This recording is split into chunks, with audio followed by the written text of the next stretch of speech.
Alors du coup, je m'appelle Simon Pitacage, donc metteur en scène, comédien, auteur, conteur, et qui dirige la compagnie Lyria, une compagnie de théâtre basée à Corbeil-Essonnes depuis maintenant 2017, entre autres. Nous menons un travail de territoire, donc travail d'action culturelle, de résidence dans des EHPAD, des festivals et aussi la création artistique, donc théâtre contemporain, dont j'écris la plupart du temps du texte, où j'adapte des romans et des nouvelles, des légendes pour la scène. Là où on a présenté La beauté du souvenir, c'est un spectacle sur la peur de la vieillesse et de mourir dans un EHPAD. C'est l'histoire d'un jeune qui va donner des cours de théâtre dans un EHPAD et la crainte d'un jeune de 34 ans et la crainte un jour de se retrouver à cette place-là et de se retrouver seul comme ces petits vieux et petites vieilles de l'EHPAD de Galliani.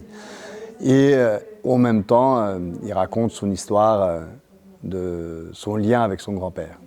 Donc la disparition d'un être cher et l'impossibilité de l'attraper, ce temps qui passe et ce temps qui sera plus comme avant. Donc c'est un lien qui est tissé entre sa vie personnelle, les souvenirs de vieux de l'EHPAD, les souvenirs de lui, les rencontres, les chansons, la poésie, les danses, etc., etc. Donc c'est un mélange de toutes ces petites histoires. Alors la pièce, elle est... en fait, il y a un lien, bien sûr, avec le moment en bas. Il y a un lien dans le sens où nous, on mène un travail de témoignage, des récoltes de témoignages. La compagnie mène depuis des années un travail sur la récolte de témoignages auprès des gens isolés, des gens qui sont loin de l'information, loin d'être pris en compte. Nous, on travaille avec ces gens-là. Donc, quand je dis ces gens, c'est aussi des personnes âgées, des personnes qui ne parlent pas, non francophones, qui ne parlent pas le français, qui n'ont pas l'information, etc. Nous, on donne la parole à ces gens-là. Donc, du coup, on a beaucoup travaillé autour de la violence faite aux femmes, par exemple, ou toutes ces femmes qui ont vécu des choses terribles, mais qui n'osent pas parler, qui n'osent pas dire ce qu'elles ont vécu dans leur enfance ou dans l'âge adulte ou actuellement. Donc on est lié à ces histoires, on est lié à ces personnes-là et on fait avec et on tend le micro à ces personnes-là. Donc c'est pour ça qu'on est là, c'est dans le cadre, dans l'idée de créer un projet aussi avec les habitantes de Grigny pour un nouveau projet qu'on appelle ça les 3 générations, qu'on a initié aujourd'hui pour pouvoir le terminer d'ici 1 an avec les habitantes autour des 3 générations, donc autour de la violence faite aux femmes, mais en 3 générations. Donc il y a aussi l'identité, l'origine, l'arrivée en France, la double origine, et toutes ces problématiques que certains habitantes sont confrontés ici à Grigny. Nous, en tant qu'artistes, on ne peut pas changer la vie des gens, c'est impossible. Donc on ne va pas ramener des idées déjà ou des réponses déjà faites. C'est pas ça notre rôle non plus. On ne va pas donner des solutions non plus, c'est pas notre rôle non plus. Notre rôle à nous, c'est d'être au plus proche de ces habitantes, c'est l'écoute et de tendre le micro et d'essayer de l'entendre, ce que les gens ont dans le cœur et dans leur être à dire. C'est ça notre rôle à nous. Et c'est d'essayer d'accompagner et essayer de les ramener à un endroit que eux-mêmes, inconsciemment, le sentent, le savent, cet endroit-là. Mais ils n'osent pas le prendre. Donc c'est ça l'idée, en tout cas nous, qu'on a, c'est de porter cette force-là, c'est de les accompagner à dire ce qu'ils savent déjà, en fait, mais qui n'osent pas le dire, qui n'osent pas le prendre la parole, qui n'osent pas se montrer, qui n'osent même pas regarder, qui n'osent même pas marcher. Voilà. Nous, l'idée, c'est de les ramener et de dire, voilà, on peut oser ensemble. C'est oser ensemble, dire des choses, faire des choses et passer des moments forts ensemble. Voilà. C'est cette parole-là qu'on aimerait donner aux gens. Cette pièce a commencé, on était déjà donc en résidence à Grigny, aux ateliers des arts, et on a initié ce projet-là à Corbeil-Essonnes, Donc c'est avec la DRAC, ARS, la Fondation France et le Théâtre de Corbeil. Surtout avec le Théâtre de Corbeil qu'on a commencé ce projet-là et on a poursuivi depuis 4 ans maintenant à Corbeil. Donc c'est un projet sur le long terme, sur 4 ans, et un projet qui est à la fois associé à l'artistique mais aussi social. C'est-à-dire on fait tout ce travail d'atelier pédagogique, social avec les résidents et les résidentes. Donc on a tous les vendredis, on a un atelier qu'on mène chez eux et une fois par mois, donc on a un spectacle qui se joue à l'EHPAD. On associe les résidents, les aides-soignants, le personnel, les familles et aussi les écoles des alentours de Corbeil-Essonnes. Associations, fondations qui viennent voir le spectacle tous les premiers vendredis du mois.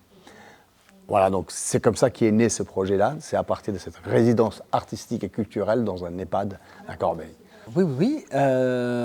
Henri Lemaigre, donc comédien et intervenant pédagogue, on peut dire. Mais La beauté du souvenir, ça va être une pièce dans laquelle on a essayé de passer d'un vécu personnel, pas un message universel, mais à quelque chose de plus général. Et donc pour faire ça, on est parti de quelque chose que je vivais, de 2 choses que je vivais, mon grand-père qui perd sa mémoire et les témoignages des résidents à l'EHPAD. On a créé un personnage qui confronte son vécu personnel, sa perte, avec le vécu de toutes ces personnes qui sont à l'EHPAD. Et c'est comme ça, en tout cas selon moi, selon nous, qu'on a permis de rendre accessibles toutes les questions sur la vieillesse, sur la mort, etc. Mais le ton, on a voulu absolument le rendre le plus... le spectacle s'appelle La beauté du souvenir, pas la grosse déprime de la vieillesse. Donc l'idée, c'était vraiment de traiter la chose, mais pas sous le prisme de « c'est terrible de mourir », mais plutôt juste parler de la vieillesse, et pas en parler comme quelque chose de nécessairement triste, mais quelque chose qui doit être vécu, et qui peut être vécu avec de la joie, avec encore des belles choses. Montrer la vieillesse telle qu'elle est, c'est-à-dire pas cette image qu'on a souvent, une image d'Épinal, d'une personnalité vieille qui a perdu la mémoire et qui se bave dessus. C'est autre chose, la vieillesse. Il y a de ça, c'est vrai, et ça on le dit aussi, mais c'est pas que ça. C'est des souvenirs, c'est des moments de joie, il y a encore tout ça, il y a encore de la vie en fait. Sinon, on considère que tous ceux qui sont à l'EHPAD sont morts, enfin je veux dire, c'est un peu bizarre. Donc c'était aussi parler de ça. Dire la vieillesse, c'est pas nécessairement un truc. C'est pas la fin de la vie, la vieillesse. Il y a encore quelque chose. De l'ordre de la transmission, de l'ordre du jeu, de l'ordre de la joie, de la tristesse aussi, évidemment. De la nostalgie, pourquoi pas. Mais il y a de la vie. Là où ça a été intéressant, en tout cas, là je vais parler très personnellement, hein, c'est dans le processus d'écriture du spectacle que c'est devenu très intéressant. C'est que ça nous a permis de trouver un angle d'attaque. Parce que pendant quelques temps, on n'avait que des témoignages, puis on a essayé de les coudre entre eux, mais il fallait trouver un fil rouge, il fallait trouver quelque chose qui ancre tous ces témoignages dans le présent. Et pour ça, on a utilisé mon présent à moi, donc ma relation avec mon grand-père, et avec ces personnes-là, du coup. Ça nous a permis de trouver un ancrage concret, ce qui nous a permis, du coup, d'être concret et de parler vraiment concrètement de ce que c'était, tout ça. Notre rapport à la vieillesse, aux vieux, aux vieilles, et d'en parler pas de manière théorique, mais concrète. Je dirais que le décalage, en plus de permettre à certaines personnes de rendre accessible tout simplement la vie de certaines personnes, les sortir de l'ombre, et même en les faisant parler, leur redonner confiance en elles. Il y a de ça aussi. Ça c'est dans le processus pédagogique plutôt. Mais il y a le décalage qu'on trouve à travers l'écriture des spectacles. Ça permet de rendre accessibles toutes ces paroles, de les décercler. Vous voyez, quand on est dans un milieu isolé, souvent, quand on traite les choses de manière un peu abrupte, disons réaliste, extrêmement réaliste, ça va la plupart du temps ne pas être accessible. aux personnes extérieures. Le décalage qu'on trouve à travers l'art, l'humour ou la poésie, etc., ça va permettre de dépasser le milieu et de le rendre, pas de l'ouvrir, parce que bon, c'est un grand mot, ouvrir, mais plutôt de rendre la parole audible à des personnes qui ne sont pas forcément dans ces situations-là. Et ça permet du coup de prendre un peu de recul, de faire un pas en arrière et de se rendre compte. L'art, il ne permet pas seulement de sortir certaines paroles de l'ombre, mais il permet aussi de rendre ces paroles audibles. Et en plus de s'amuser avec. Il y a beaucoup de clichés, beaucoup de préjugés qu'on a sur les personnes isolées. Beaucoup de préjugés, beaucoup d'images qui nous empêchent totalement d'avoir accès à ces milieux-là, à ces personnes-là, à leur vécu, à ce qu'elles ressentent. L'art permet à tout le monde d'avoir accès à ces vécus-là, à ces émotions-là. C'est de la traduction, quelque part. On fait de la traduction, on traduit le réel. On traduit le réel parce qu'on le trouve beau, parce qu'on le trouve intéressant, et on le rend accessible. C'est très personnel comme traduction, ça passe par nous. C'est-à-dire qu'on reçoit des choses extérieures, ça passe par notre petit moulin à nous, et puis pouf, on le ressort tel qu'on le ressent. Mais le fait qu'on arrive à dire ce qu'on ressent et à le partager, du coup, par nous, entre guillemets, je dis nous, les auteurs, les autrices, les comédiens, les comédiennes, tout ce processus de création, donc par nous, cette traduction se fait et ces paroles deviennent audibles, tout simplement audibles. C'est de la traduction. On en parle de spectacle, il faut pouvoir parler de tout.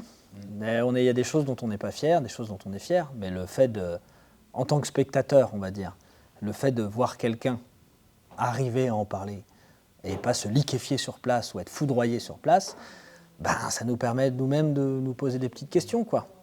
C'est je suis pas tout seul. Moi, ça me fait beaucoup ça, par exemple, quand j'ai, moi même toujours maintenant en fait, mais ça me fait beaucoup ça. C'est mais oui, ça, je l'ai vécu.